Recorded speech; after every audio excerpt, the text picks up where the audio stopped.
तुम्हाला आश्चर्य वाटेल की संपूर्ण भारतात सर्वात जास्त जैन धर्मीय महाराष्ट्र राज्यात राहतात.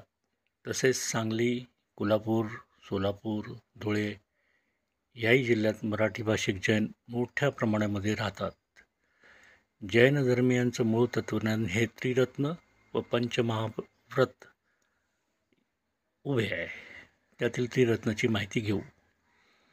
त्रिरत्नातील पहिले रत्न म्हणजे सम्यक दर्शन, दुसरे रत्न म्हणजे सम्यक ज्ञान, तिसरे रत्न म्हणजे सम्यक चरित्र.